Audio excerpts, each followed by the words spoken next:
Welcome to the podcast Selling Real Estate with Kelly Cook, where we will discuss the latest and most relevant business strategies to help you do one thing extremely well: sell more homes. We'll discuss everything from business planning to lead generation and conversion to past client customer service and everything in between. Join us for authentic conversations and nuts and bolts takeaways you can implement into your business today. And now, Selling Real Estate with Kelly Cook. Hello, everybody. Welcome back. It is a great day, and it's another episode of Selling Real Estate with Kelly Cook. As always, we've got Kelly Cook with us. Kelly, I'm not going to ask you how you're doing today. What I am going to ask you is, what book are you reading right now? Or what book are you listening to right now?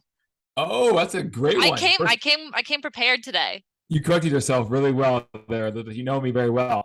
I listen to books now. Yes. I can't read anymore. It's like a podcast. Too much. Yeah. My kids come home and say, "Daddy, help me with this." I'm like, "Whoa, what's it? Wait, it's paper. It's a hardback. What is this thing? What is this ancient thing?" Yeah. That's a good question. The book I'm actually listening to right now is A Lifestyle Investor by Justin Donald. Great book. If you haven't listened to that one, definitely go get it. All right. I know Kelly's always got something he's listening to, so I figured we should share it all with the class here, see what, really get inside the mind of Mr. Kelly Cook here. But he is not the only person we have with us today. We do have a guest. We have Lance Billingsley, the VP of Agent Development at Navi Title with us. How are you doing? What book are you reading, listening to? What kind of content are you consuming right now? First of all, Elizabeth, thank you. I appreciate you guys letting me be on this. Absolutely. I usually have about 8 books kind of running in my Audible at all times. I'm a big TED Talk person. I love TED Talks, and they're kind of my go-to. I thought you said TikTok for a second. I was like, yes, me too.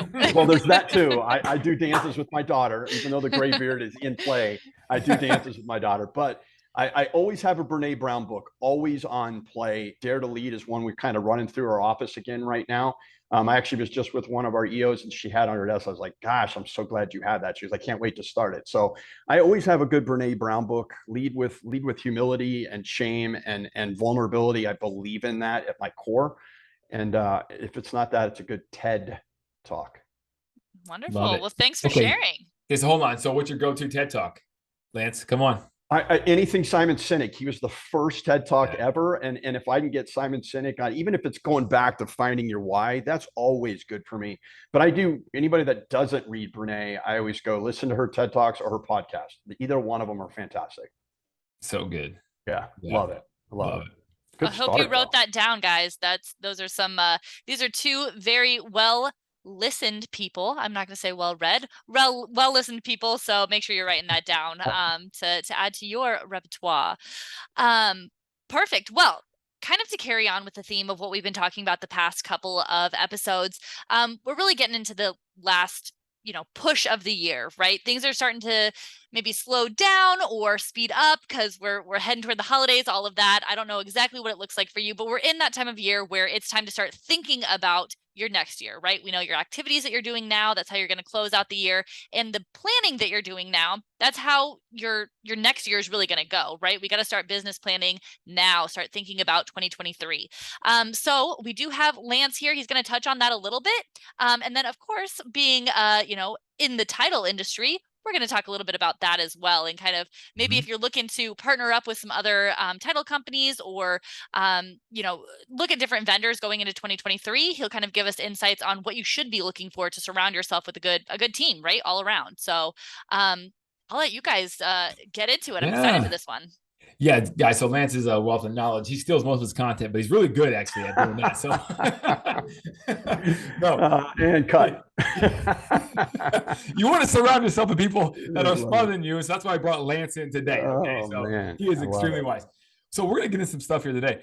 But this is interesting, Lance. This not to go negative, right? But the market's a little funky right now. And what's interesting is, I was in this market when it went down last time, and it just went down so fast, and it was totally different, right? I mean, foreclosures started happening like overnight, right? Short sales, no one had equity, 80-20 loans, 100% financing before that. And so, man, it went down so fast that you had to flip the switch right away. And then you went from almost having, no business as traditional sales to almost a lot of business as a short sell, but you still have business, right? There's transactions flowing now, transaction counts. And now we're in this kind of weird situation where because so many people have refinanced and low interest rates, et cetera, and people have equity at the same time. Man, the transaction count seems like it's just really low right now and down. So, speak to that real quick. What's a piece of advice, and maybe speak to that in terms of, how an agent can weather this type of storm, because it's a little different than last time. It's funny. I had a lunch meeting today, Kelly, and the person I was talking to was having almost the same question. And I explained to her, I said, you don't even understand these terms, but I started out in what's called cash for keys, where I would, on behalf of the bank, go to someone's house and hope they didn't shoot or stab me. And I would say, if this house looks the same in 30 days, we'll actually give you a check to leave. And then I would get compensated on that. And it was about 40 or 50 bucks. So for people that think that this is the same, it's not even in the same like galaxy as to what that was. But to your point, I think what we have to focus on right now is service. And here's what I mean is there are a lot of scared people, regardless of the age. Millennials are second home buying, only buying Generation X. And people just really want to be handheld through the market, right? Is they know that people lost their houses back in 2008, 9, 10. And they know that could happen now, or they think that could happen now, even though everybody has a lot more equity now than they did way back in those days. No one had equity and no one had good jobs, and they still got financed. I think what it is now, Kelly, is more of as we as agents, we really need to amp up our customer service game. Are we really there to explain to the client, we're the professionals, we're here to walk you through what's a tumultuous water, but you don't have a better captain, you don't have a smoother ship, and this is what I do. And if I can continue to do this with you and anybody you refer me to or any of my other clients, I think consistency is going to be the key through all of that. I agree. I agree a lot, actually. Just talk about when times get tough, build that moat around your business, right? So the people you do have in your database, people you do have as past clients and customers, hopefully you did such a great job with them that they want to keep using you, even though, transaction count's going to be down a little bit, right? So, that's one thing we're really working on. And one thing we're doing, just to put it out there real quick, that we're trying to go deeper on right now is obviously client connection, right? We're going to do an event here coming up in the next month. We're going to do another event around the holidays like we always do. Just really focusing, which unfortunately we didn't really get away from, but we didn't do it as hyper-focused, let's be honest, right, as we should have, last like 18 months. Well, you're good in your office at having sayings and having just those pick-me-ups. And a new one should be, what is old is new, right? Is what we're doing into this. Listen, this is the same market as 2015, 16, 17. That's what we're in. The same kind of inventory. The rates aren't far off what they were. And what has happened in the last 3 years is atypical. The problem is most agents are new. 62% of all homes sold in the US are sold by agents with less than 2 years experience. So they don't even know what it's like to work in this environment. So there is this challenge for information and knowledge. There's been a big rush on the behalf of the agents as a whole that basically are saying, hey, teach me how to work through this, right? You deal with that, I deal with that. And we see that a lot right now. The agents are really starving for education and training on how to maneuver in this. But don't forget that customer service side. And when you're doing the events like you're doing, you can't touch those people enough right now. And what is old is new means get on your phones, do your door knocking, get back to open houses, get back to getting your knuckles a little bloody. And you're going to be fine through this. Absolutely. Yeah. One thing that you talked about recently, I heard you speak is video, right? And how important that is. And so if you remember kind of some of the things you said, drop some of those nuggets on here, because it was really good, especially about the video piece. Well, it's funny. 70% of realtors are picked by their client either through referral or what they saw in a video. So almost all your business is coming from past client referrals or what someone sees you doing in social media, or what we were joking earlier off camera about TikTok dances. That might be something they find fun and something that's engaging, right? People are all about that right now. But we also understand that they don't think we use it correctly. Right? Statistically, only 10% of consumers think that realtors use it correctly. My encouragement when I was in your room and we were talking to the group is, more importantly, is how about we start asking the client what it is they want instead of telling the client what we do so well.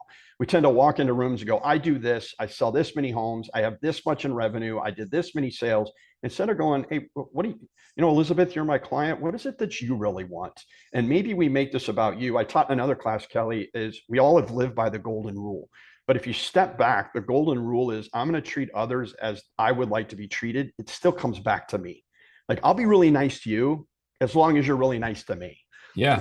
Whereas the platinum rule turns into I'm going to be nice to you based on what you want, not based on what I want in quid pro quo or reciprocation or a real estate transaction. I'll be really good for you if you compensate me. So let's go really narrow on that real quick. Okay. Let's go, buddy. Stay on that topic and let's talk video. You Okay. go into someone's house and you're going to try to, obviously, win the deal for a listing. And with respect to video, then you go, hey, Mr. Client, what is that I do video really well, blah, blah, blah, blah. But you know what? It's not about my marketing department, all this and that. What do you want in terms of video marketing for your house? And then based on what they say, you kind of cater in terms of video marketing. Is that what you're kind of saying here, Lance? 100% is I'm going to bring in a menu of some options that I do, whether it's drone, whether it is live shots, whether it's 3D, whether it's Matterport, whatever it is you want me to do. I can take pictures with my iPhone if that's what you want me to do, right? That's not going to help you. And by the way, just so you know, everybody who comes before me and after me isn't going to give you these options, right? I'm going to give you these options. That way you are in control of the situation. And you are the person who's dictating where this goes because we're a team. The team typically ends with real estate agents going, I got the listing agreement. We're no longer a team. I just got to list the house and get compensated. Instead of going, listen, I'm going to let you drive this bus. I'm just sitting over here working with you to walk you through it. Because again, give you another stat, according to the NAR, the #1 complaint that consumers have about professional real estate agents is that they don't tell them what to expect next. If I tell you what's coming next, that means you're driving it, not me. Oh, I love that. Okay. And so remember that, guys. And the stat earlier was what 10% actually do what the consumer wants them to do? Is that what it was? Consumers think 10% of consumers think that real estate agents use video the best way. Got it. 70% say you're wrong. 70% say I'm going to pick you because of video, but then when we're done, only 10% said you did it correctly, which means your way isn't working. And by the way, we want to be in charge. And you and I have talked before is we're in a state that people are used to the experience of whether it's Grubhub or something like that, they're used to the experience of, I know what's going to happen in every stage. We need to get to that as real estate professionals and give them that instead of saying, this is how I do it. This is what I do. And more about you, not as much about you giving me back something. So you do video and you do it well, and that's maybe how they found you, right? Yeah, on social media, sure. Instagram, whatever. But then when you go into the living room, you just assume that whatever they saw that you normally did is what they're going to want for their house. But you didn't ask them, how can I cater my video skills towards what you want? And quite frankly, not everybody's the same, but we walk in with the same bullets and the same gun and we miss. Right. And quite frankly, we were talking about customer service, Kelly. If I went into a listing presentation today, the very first video that potential client would see would be my past 2 clients giving testimonials about me. That way they start saying, hey, I just want you to know, Kelly, I worked with Lance. He's unbelievable. You're going to love him. He's really there for me. And then once I do that, my next video is going to be, here's all the things I can do in video, but you pick what you want. Okay, we're done, gentlemen. That's it. That's the best 10 minutes ever spent. I love it. I mean, there you go. Okay, so again, step 1. This is one of many things you could do, but step 1, you walk in and you simply say, hey, "Can I show you a video real quick before we get started?" Boom, two clients that say how great you are for the job that you did for them. Kelly, I'm going to interrupt you 1 second. Check this out. I'm going to actually throw in something in the middle. The first 2 videos, if I'm meeting a potential client, would be, here's the 2 reviews. The very next video, if I could get it, especially from if I have a cross sell with a friend or someone that I know, imagine the weight to the listing, potential listing. If I have a video testimonial from an agent that I've done business with, hey, I just want you to know, I worked with Lance. He is above reproach. He did a great job. He was super professional. He was always communicative with me. And now that we've done that and I've got him in submission, now I go on to, hey, here's what I do in video. You get to pick what you want. All I do is I'm here to help, and just understand when we're all done with this, I hope you give me a really good video testimonial, because it's people like you who make me better. Ooh, and by the way, 90% of people still love to use an agent for a transaction. So Amen. Here's an agent saying how great I am. So all the people that have representation with other agents are going to obviously see your property, going to deal with me. And if they like dealing with me, then why are you going to bother interviewing anyone else at this point? Kelly, you and I have done this a long time, and we always knew each other, but didn't know each other, right? And we were running parallel careers to each other on different sides of what feels like the Phoenix planet. When is the last time, 2 videos that the people are listening, I would press you to do? When's the last time that you saw a video of another agent talking well about another agent that was being used in transaction? The answer is never or never. And here's check this out. When's the last time you saw on any social media post a video testimonial from a client instead of an agent talking about themselves? Watch that change. If I was back in the game and I was doing this over and over, if I can get a testimonial from Elizabeth, my past client, and I go, Elizabeth, just want you to know, I'm going to put this out on social media and I'm going to tag you, and I hope you're okay with that. If she's shaking her head yes and goes, I'm in, find me an agent who's done that. That's another never or never. So that's shifting gears on being a customer service based industry instead of a commission based, money driven industry, which unfortunately is how we're seen. Wow, that's really good. That's really good. Okay, so this is going to be a interesting question. Lance, you have any advice for an agent out there who gives a gift, let's say, right? Maybe for no reason at all, or maybe for a specific reason, but they give a gift and the client reaches back out to them via text photo of the gift, and they say, wow, this is very thoughtful. Thank you very much for sending this to me. Really appreciate you. Okay. How can an agent do more with that after that text message is received? Any ideas on that? Because part of it's self-serving to maybe think like, hey, can I respond back to them and say, hey, thanks, Jim. By the way, do you mind if can you put that on your social media and tag me? Right. Like that's what you really want, right? But any ideas on that? I would ask, I wouldn't have gone that route. I know it was my first thought is how can I maximize that and get them to kind of jump in with that? I would immediately go back and go, listen, I can't thank you enough. And this is just a 6-month anniversary gift. I hope you love the house. I hope everything is going well. If you would here's what I would appreciate. Just do me a favor, shoot a 30-second video on what your experience has been like and the conversations we have had. Just shoot that for me, because I would love to use that in front of clients. Right? I would love to use that. I would love to use that as a team lead, Kelly. I would love to use that with my agents on my team and understand their level of what they think is good customer service is running at a 3. I'm playing at an 8. I can't quite hit a 10 because there's no such thing as perfect, but I can hit a 7 or an 8. And guys, here's how I do it. Here's what we know. The consumer loves being in control. They love being the person who knows everything, and they love the person. I mean, the majority of people, if you go, what's the interest rate you pay on your house? Even if they don't know, they're going to say, oh, it's like 3.5. They have no idea what they pay, but they know they know they're winning in that conversation. Right. So if I go, listen, Kelly, I'm just going to maximize how great our relationship has been. Shoot me a 30-second text and just run it over to me or email it over to me. I would just love to say thank you to the people that matter to me, and let them for a second expect the same kind of service that I gave you. Yeah, I love that. That was good. To answer your original question, we have to shift gears. Our mindset cannot play in what has been playing. We understand they want to use us. We understand they want to use us because of video and because of our professional reputation. By the way, 78% of people, realtors, are picked because of their professional reputation, not their sales history. So stop talking about your sales history on social media and start talking about your people and let them do the preaching for you. Love it. Absolutely. That's really good, guys. This is a customer service driven podcast episode right here. This is awesome. This has been great. I love it. This has been great. So guys, there's some nuggets right there. I'm gonna take some notes right there, and I'm gonna implement some of that stuff right now. Some of those questions I was asking were actually self-serving to an extent, because you think you know all the answers, and all of a sudden someone says thank you about something, and you're like, yeah, it's great, thank you. I really appreciate you. But you can maximize that more. And I think in this day and age with the market we're in today, you need to, right? Because like I said, what's old is new is old, right? It's just flipping around now.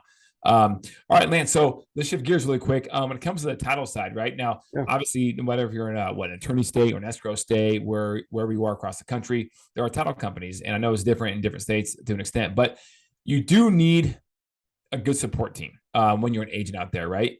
You may or may not be on a team, a real estate team yourself, but you do need a good support team when it comes to title. This is what you do, and part of your role, obviously, with the title company, Navi Title, is to really go deep with the agents, right, and make sure they're succeeding. Because they succeed, you guys succeed. Those Zig Ziglar approach. So, what are some things that maybe an agent out there that they have a title partner, or maybe they don't, but most probably do to an extent. But maybe they're not sure if they're providing them good experience, because I'll be honest with you, Lance, my first several years of real estate, I had a title partner, but I had no idea if it was good, bad. It ended up being a good one, but like, no doubt about it. But like, I had nothing to compare it against. So I didn't know if it was like good service, bad service. So what are some things people should be looking for when it comes to choosing that partner to help them with their real estate career? Well, let's back up a minute. My background has been the co-owner of a real estate team, pretty successful. I ran a really large real estate team. I'm still a broker. I am all real estate broker, right? I worked for a title company because they gave me the opportunity to consult and help with the biggest and the best in our marketplace. Which is a superpower. Right? It's what I do. And when a company came to me, and by the way, the company I now work for came after my business for about 2 years before I actually merged with another large team, and we all became partners. And I'm going to go back to what we talked about in the customer relationship. Is I would encourage anybody who listens to this to pick a partner. If it's not a good one, move off them. Don't keep going back to, well, I kind of feel like I owe them something. They printed some papers for me. They gave me something. They did a customer experience event for me. Whatever that is. Here's the catch, though. If the client and the consumer is saying, I'm scared of the transaction because I don't know what to expect next, I can't have partnerships that I don't know what to expect next from. So if the partnership, and that's what we're super proud at Navi, and my integration into that is the real estate people I can talk real estate with. Like you and I can get together and do this for hours. We're good at it. We love it. It's our passion. But I don't talk escrow. That's not my wheelhouse, like you said, superpower. But I do know that what helped me through all of my growth and going from 5 agents to 13 agents to 75 agents when I left my team is we were always consistent. And I knew with my lending partner and I knew with my title partner, I was always going to get the same service. And I knew that the longer I stayed with them, the higher I climbed up the ladder. Meaning I knew that if I was going to call title company A, for instance, but it was always the same company and always the same escrow officer, I knew that no matter when I called, no matter with what problem I had, that problem was going to be solved because of the consistency of the relationship. What we tend to do as agents, especially new agents, because I teach those guys, new agents are told, find a bunch of partners and then poach each one of them for something. Get one to buy this for you and one to sponsor this and one to give you this. That is anti to what the consumer is telling you. The consumer is not saying, you know what, you pick who you want and we just are all going to throw dice and hope we hit 7. That's not what they're wanting. They're saying, we want to throw dice and the only number is 7 every single time. And I don't have to worry about losing my money on a bet. That's where I would encourage people nationwide, and especially in our marketplace, is we do that extremely, extremely well. And if you're outside of our marketplace, if you're in Phoenix, there's no reason you're not using Navi Title. You're kidding me. But if you're outside of our marketplace, find someone that's consistent that you can count on every single time. And when you say 2, they say 3. You know the answer every time before it happens. Love it. Love it. There you go, guys. That's and by the way, the stuff you're talking about, what can they give you and what can they sponsor? By the way, that stuff will come naturally, organically. And that's what you want, because you get the consistency and the expectation first, right? And then that stuff will come because your business will grow. It just will. So, and hopefully that title partner in this situation will grow with you, which a good one will too as well, right? I assume when you went from 15 agents to 75, that title company expanded their business too, right? 100%. And they were always there to help. And I was never a person who asked for anything. I never said, hey, can you give me this and run this for me? I wasn't that person because the relationship comes from an abundance, a heart of abundance, and a servant idea of, hey, if I enrich this relationship and I pour into this title company and they're always there for me in my relationship, then that'll always grow, right? That, like you said, that will always compound itself, and everybody's going to make more money and do more business, but not if I don't know where I'm going. If I just hope this works out because we're going to, you know what, Kelly, we're going to go with whoever you want to use because your brother-in-law works at this title company, and things go sideways, everybody looks bad. And it's hard to have any credibility when I call your title company and I say, hey, this is Lance, you don't know me, I'm Kelly's agent, and I really need this to work out. And they go, well, you've done one deal with us. I've got people who do hundreds of deals with us, and you get to move to the front. So it reverses that, right? And again, customer service, if there's any theme to this, is don't change what is consistent, whether you're on the agent side or on the title side. Give every single time at 100%, and it will pay in dividends. Love it.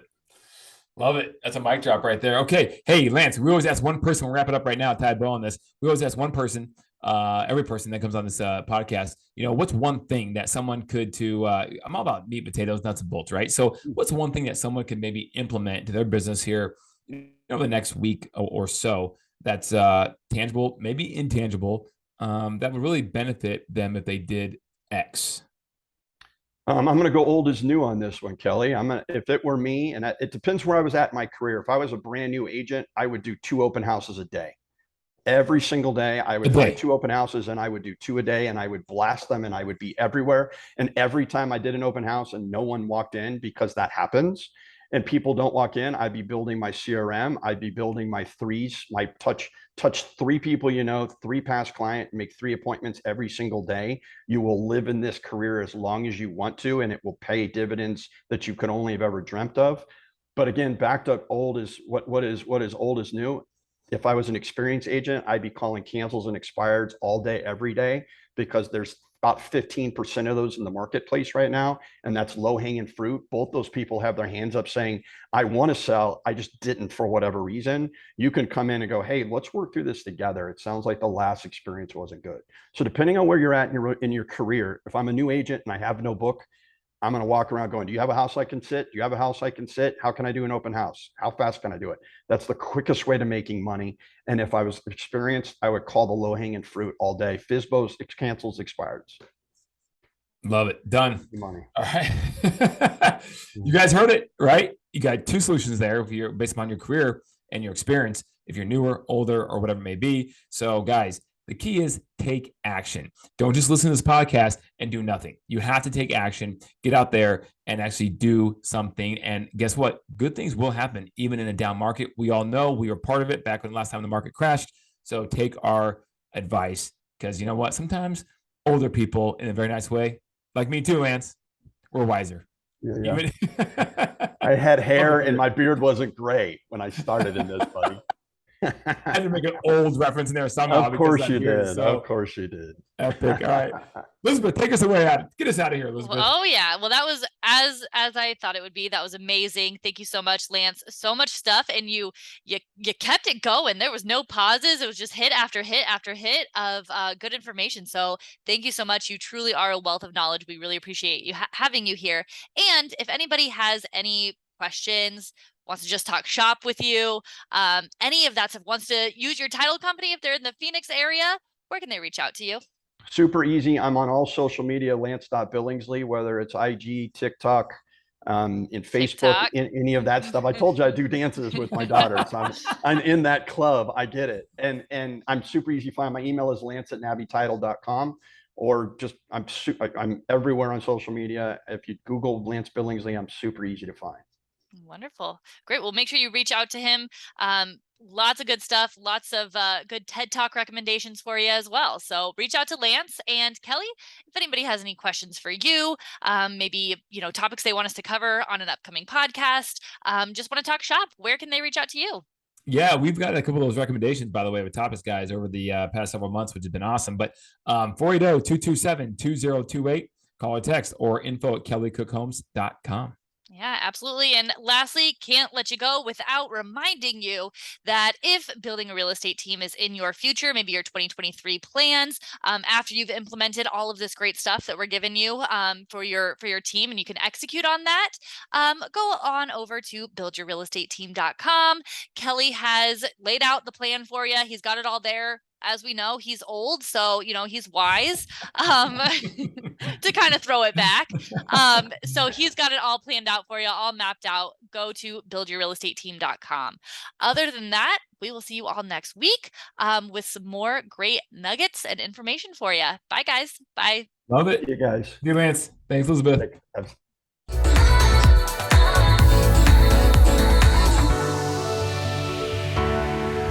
Welcome to the podcast Selling Real Estate with Kelly Cook, where we will discuss the latest and most relevant business strategies to help you do one thing extremely well: sell more homes.